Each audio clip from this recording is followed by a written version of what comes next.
सभी साथियों को नमस्कार। ज्योतिष विज्ञान के इस कार्यक्रम में मैं किशोर नाथ आप सबका हार्दिक अभिनंदन करता हूं।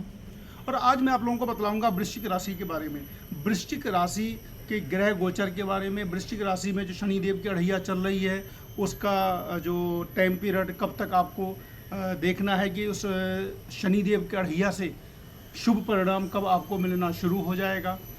लग्नेश मंगल अभी आपके किस भाव में है और उसका क्या क्या आपके साथ घटना घटित हो रहा है, ये सारी बातें डिटेल से, क्योंकि इसमें मैं केवल आपको बतलाऊंगा नहीं, मैं आपको दिखलाऊंगा कि ये प्लैनेट आपके इस भाव में इस तरीके से बैठे हुए हैं और उसका क्या प्रभाव आपके ऊपर में पड़ रहा है। मित्रों, आपका लग्नेश जो है वो मंगल है और मंगल जब लग्नेश होते हैं तो आपको पता ही है कि सौरमंडल के वो सेनापति हैं। सेनापति यानी कि उसके अंदर ऊर्जा का असीम भंडार भरा हुआ है, यानी कि मंगल देव के अंदर में ऊर्जा बहुत ज़्यादा है, पराक्रमी है। तो निश्चित रूप से जिस किसी के ऊपर में मंगल देव का प्रभाव रहता है उसके अंदर ये बात रहती है कि वो अपनी बात की सत्यता को मनाने के लिए एकदम से स्ट्रॉन्ग रहते हैं, यानी कि उनके अंदर जो वो पराक्रम रहता है वो सबसे ज़्यादा रहता है। अब बात ये आ गई कि उस पराक्रम का जो मालिक है वो जो मंगल है वो अभी 4 जून से पहले तक कहाँ पर थे, तो मंगल राहु के साथ थे। और आप जानते हैं, मैंने इससे पहले भी आप लोगों को बतलाया था कि जब कभी भी मंगल राहु की युति बनती है तो भीषण अंगारक योग बनता है, यानी कि मंगल राहु की युति पंचम भाव में आपके बनी हुई थी जो कि अंगारक दोष बनाए हुए थी। अब हुआ यूं कि 4 जून के बाद मंगल और राहु की युति टूटी, तो एक फायदा तो आपके साथ ये हुआ कि युति टूट जाने से मंगल का जो दोष था वो कम हो गया, लेकिन और साथ ही साथ वो मंगल देव आपके छठे भाव में स्वग्रही होकर के बैठे। अब यहीं पर हो जाता है कि किसी के लिए मंगल बहुत ज़्यादा फायदा देना शुरू कर देगा मेष राशि में, लेकिन आपका मंगल कहाँ गया? आपका मंगल आपकी कुंडली से छठे भाव में चले गए।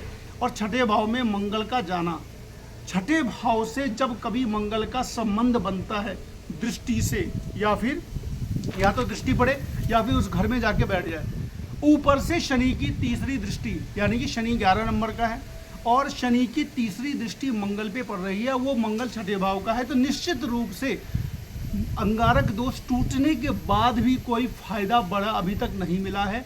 कैजुअलिटी का योग बना हुआ है, क्योंकि छठा भाव जो होता है वो किसी न किसी प्रकार से कैजुअलिटी का योग होता है। कैजुअलिटी में क्या क्या चीज़ें आ सकती है? किसी भी प्रकार की अकस्मात समस्या, शारीरिक, आर्थिक या फिर मानसिक, न्यायालय, किसी भी प्रकार का, तो उस पर में शनि की तीसरी दृष्टि पड़ जाने से वो योग और ज़्यादा प्रभावी हो जाता है।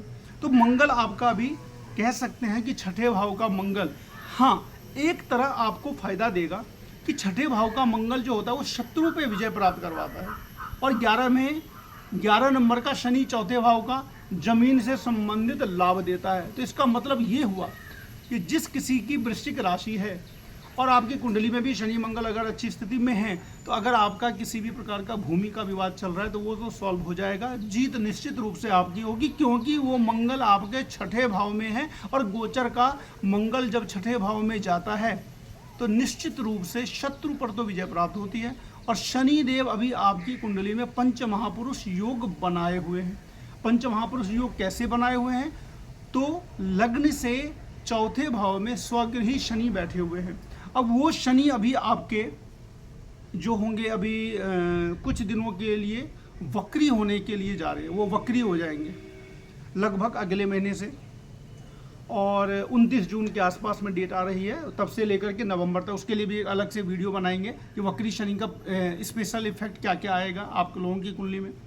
तो जो शनि जब वक्री हो जाता है कोई भी प्लेनेट, तो उसके अंदर शक्ति और ज़्यादा बढ़ जाती है, यानी कि शनि के अंदर शक्ति बढ़ गई और ज़्यादा वो बलशाली हो गए। तो इससे आपको एक फायदा और एक नुकसान होने जा रहा है।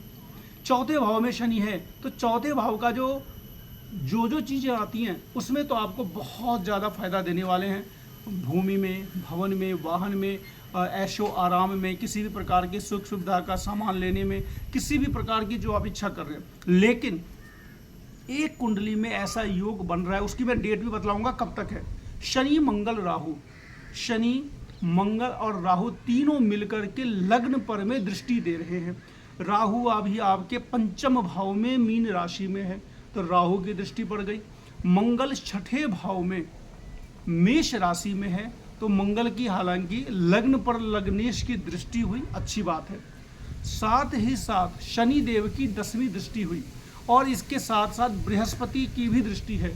तो शनि राहु मंगल की दृष्टि के साथ साथ बृहस्पति की भी दृष्टि है, जो एक्सट्रीम जो नेगेटिव योग है उसको बिल्कुल रिड्यूस कर रही है, यानी कि वो कम हो जाएगा।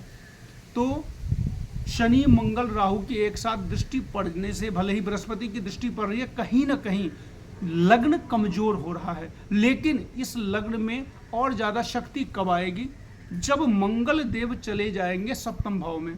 और बृहस्पति देव आपको 4 जून को उदय हो चुके हैं, तो वो उदय होने के बाद बृहस्पति के अंदर काफ़ी ज़्यादा एनर्जी आ गई है, तो वो एनर्जी से देख रहे हैं लग्न को। और मंगल भी जब बृहस्पति के साथ चले जाएंगे, यानी कि लगभग मान के चलिए 12 जुलाई से लेकर के 15 जुलाई के बीच में किसी भी डेट को, मैं एग्जैक्ट डेट इसलिए नहीं बतलाता हूँ क्योंकि अगर मैं आपको एग्जैक्ट डेट बतला दूँ, हो सकता है कि वेरी करे, क्योंकि क्या होता है ये गणित की गणना होती है। कहीं हो सकता है कि हमारे ही देश में कहीं पे किसी पंचांग में 12 दिखाए, किसी में 13, किसी में 14, तो अप्रॉक्स लेकर के चलते हैं। तो 12 से लेके 15 जुलाई के बीच में मंगल देव सप्तम भाव में चले जाएंगे। मंगल और बृहस्पति की युति हो जाएगी, लग्न पर लग्नेश की दृष्टि हो जाएगी और साथ ही साथ पंचमेश की भी दृष्टि हो जाएगी। लग्नेश और पंचमेश मिलकर के लग्न को देखेंगे, ये बहुत ही अच्छा संयोग बनेगा। और इससे क्या होगा कि जो पुरानी समस्या चली आ रही थी, बहुत सारी समस्या चली आ रही थी शनिदेव की वजह से, अड़हिया की वजह से, उसके बाद मंगल राहु युति आप लोगों ने लगभग 40 दिन का समस्या झेला होगा मंगल राहु युति से। उसके बाद जब मंगल आपके आ गए छठे भाव में, तो छठे भाव का मंगल जो है शनि से दृष्ट हो गया, तो वहाँ पर में भी समस्या आई। लेकिन ज्यों ही 15 जुलाई तक की जो समस्या है वो यह है कि लग्नेश मंगल शनि से अफेक्टेड है। और शनि जो है अभी आपको, हालांकि बहुत ही अच्छा शनि है, पंच महापुरुष योग बनाया हुआ है, शश योग बनाया हुआ है, लेकिन वो शनि अड़हिया का है। और चौथे भाव का शनि वैसे भी गोचर में बहुत ज़्यादा शुभ फल तो देते नहीं हैं। तो शुभ फल कौन कौन देगा? तो शुभ फल सबसे अधिक अगर देने वाला कोई प्लेनेट है तो वो बृहस्पति है। और बृहस्पति 4 जून को उदित हो चुके हैं और 15 जुलाई के आसपास जब लग्नेश और पंचमेश की युति बनेगी, निश्चित रूप से कह रहा हूँ कि ये आपके बच्चे के लिए बहुत अच्छा समय रहेगा, आपके बच्चे के कैरियर के लिए भी बहुत अच्छा समय रहेगा, आपके बुद्धि के लिए बहुत अच्छा समय रहेगा। आप जो भी सोचेंगे उससे आपको फ़ायदा होना शुरू हो जाएगा। कुंडली में यही होता है, जब खराब ग्रह आ जाते हैं, गोचर में खराब हो जाता है, तो आपके सोचने की जो क्षमता है वही प्रभावित हो जाती है। ऐसा अलग से कुछ भी नहीं होता, जब हम जो सोचते हैं उसी के हिसाब से कुछ ना कुछ होना शुरू हो जाता है। अब अभी के डेट में जो 15 जुलाई तक की जो समस्या है वो मैं बतला देता हूँ। अभी 15 जुलाई तक का जो समय है, पंचम भाव जो है आपका वो पाप कर्तरी योग में है। अब देख सकते हैं कि पंचम भाव में राहु है मीन राशि का, चतुर्थ भाव में कुंभ का शनि और आगे मेष राशि का मंगल। इसको बोला जाता है जब कोई भाव आगे और पीछे पापी ग्रह से अफेक्टेड हो जाए, यानी कि पापी ग्रह बैठ जाए, तो उसको पाप कर्तरी योग कहा जाता है। तो पंचम भाव जो होता है वो आपकी बुद्धि का होता है, आपके डिसीजन का होता है, प्रतियोगिता परीक्षा का भी होता है, रिजल्ट का भी होता है, और साथ ही साथ आपके संतान का भी होता है। तो इन मामलों में 15 जुलाई तक आपको सावधान तो रहना होगा। और साथ ही साथ 15 जुलाई तक जो मैंने बतलाया कि शनि मंगल राहु की जो दृष्टि है और बृहस्पति की भी दृष्टि है, तो वो कम हो रहा है। हालांकि वो जो दृष्टि है वो चलती रहेगी। और जब बृहस्पति और मंगल एक ही राशि में आकर के एक साथ जब लग्न को देखेंगे, और बृहस्पति की लग्न पर वैसे भी दृष्टि है, उस दृष्टि से जो आपका जो नेगेटिव है वो बृहस्पति आपको अकेले समाप्त कर देंगे। 4 जून से पहले तक की स्थिति अच्छी नहीं थी, 4 जून के बाद कंपैरेटिवली अच्छी स्थिति आई है। 15 जुलाई के बाद काफ़ी अच्छी स्थिति हो जाएगी लग्नेश की वजह से। पहली बात तो लग्नेश आपका केंद्र में आ जाएगा, बृहस्पति के साथ हो जाएंगे, लग्न पर में दृष्टि रहेगी, और मंगल बृहस्पति की युति जो होगी वो एक केंद्रेश और त्रिकोणीश की युति बनना, यानी कि केंद्र का स्वामी और त्रिकोण का स्वामी दोनों मिलकर के आपके केंद्र में आ जाएंगे। वो बहुत बड़ा राजयोग होता है, उससे काफ़ी फायदा होगा। वर्तमान में स्थिति जो है वो 15 जुलाई तक आपको विशेष सावधानी रखने की है। आप मंगल देव की पूजा करते रहें, हनुमान चालीसा, सुंदरकांड पाठ, शनिवार को पीपल में जल, और शनि देव का जो मंत्र है ओम शम शनिश्चराय नमः, इसका 108 बार जाप कर सकते हैं। अगर कोई विशेष, अगर थोड़ा लंबा है, दशरथ कृत शनि कवच, अगर आप लोग कोई किसी को बहुत ज़्यादा बड़ी समस्या है शनिदेव की वजह से, लग रहा है आपको कि वृश्चिक राशि है और शनिदेव ने बहुत प्रॉब्लम दे रखी है, तो शनिदेव का कवच भी कर सकते हैं। अगर आपके पास नहीं है तो आप मुझे कमेंट में लिख कर दें, मैं आपको व्हाट्सअप आप नंबर देंगे, मैं आपको स्कैन करके भेज दूंगा। तो शनि कवच भी करने से काफ़ी लाभ होता है। यानी कि सीधी सी बात है कि लग्नेश मंगल, उस मंगल पर में शनि की तीसरी दृष्टि, एक तरफ फायदा और दूसरी तरफ अधिक नुकसान। और 15 जुलाई तक छठे भाव से मंगल का संबंध बना हुआ है, तो ये कैजुअलिटी योग भी देता है। मंगल जब कभी भी छठे भाव से संबंध बनाते हैं तो क्या करते हैं, किसी न किसी प्रकार का अचानक अकस्मात चोट लगना, हॉस्पिटल का दौरा करवा देना, किसी से लड़ाई करवा देना, पुलिस मुकदमा करवा देना, ये सब करवाते हैं।